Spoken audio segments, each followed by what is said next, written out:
Continuamos con las diferencias entre movimientos a lo largo de la curva de demanda y desplazamientos de la curva de demanda, y continuamos exponiendo qué factores, qué elementos pueden hacer que la curva de demanda se desplace hacia la derecha o hacia la izquierda. Es decir, continuamos con los desplazamientos de la curva de demanda. Continuamos, por tanto, con la función de demanda que venimos utilizando, y en esta ocasión nos vamos a centrar en cómo los cambios en la renta disponible de las personas, de los consumidores, pueden hacer que se desplace la curva de demanda, que aumente la demanda o que disminuya la demanda, porque las dos cosas pueden ocurrir cuando ocurren cambios en la renta. La renta forma parte de los elementos que deciden nuestro consumo. Demandaremos en general más bienes y servicios cuando tengamos más renta, y demandaremos menos cuando nuestra renta disminuya. Es un principio que se asume elemental en economía, que es que preferimos más a menos. De manera que cuando tenemos más renta, cuando somos más ricos, en términos, por decirlo en términos coloquiales, vamos a demandar más bienes y servicios.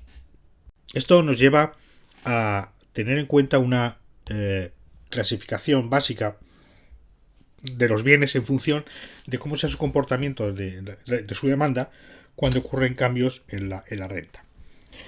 Eso nos permite hablar de dos tipos de bienes. Bienes que se llaman normales y que son por lo general la mayoría de los bienes y servicios. Es decir, bienes normales son aquellos cuya demanda aumenta cuando aumenta la renta. Es algo que se puede observar en todos los hogares y en todas las personas. Cuando la mayoría de los bienes y servicios, pues podemos demandar más, aumentar la cantidad demandada cuando tengamos más renta disponible para gastar en ello. ¿Cómo se traduce eso en términos de desplazamiento de la curva de demanda? Pues como hemos visto hasta ahora, en un desplazamiento hacia la derecha de la curva de demanda. Como hemos visto hasta ahora, los precios de ese bien y servicio no tienen por qué haber cambiado. Podemos verlo con un precio como P1,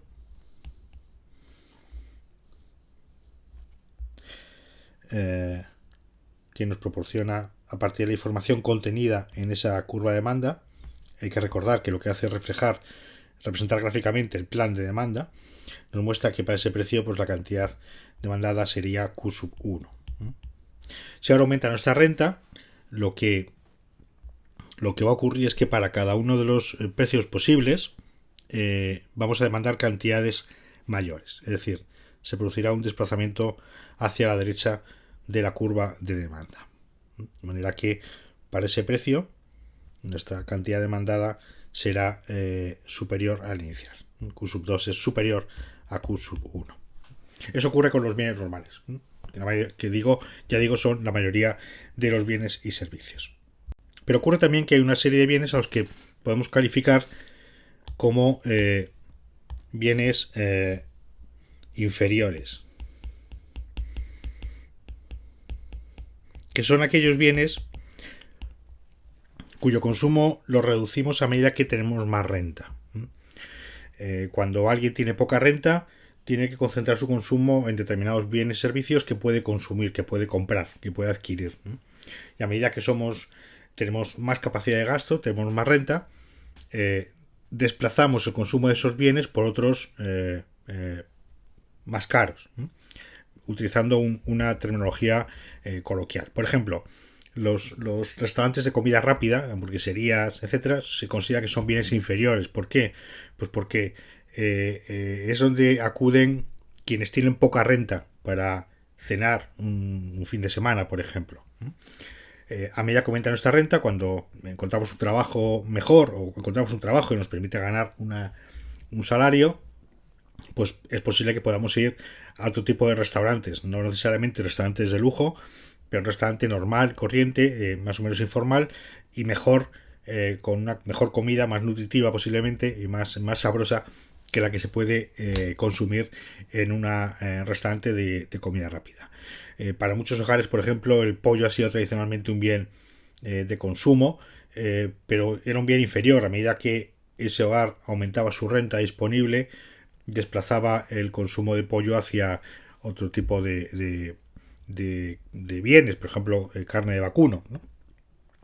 Por tanto, con la renta también va a afectar a lo que ocurra con los bienes inferiores. De manera eh, que cuando aumenta nuestra renta respecto a los bienes inferiores, lo que vamos a observar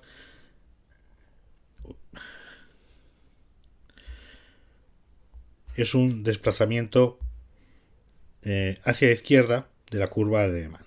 Es decir, para cada uno de los precios posibles, reducimos la cantidad demandada de ese bien inferior, que puede ser el acudir un fin de semana a un restaurante de comida rápida o un determinado tipo de bien o un determinado tipo de consumo habitual en hogares con poca renta.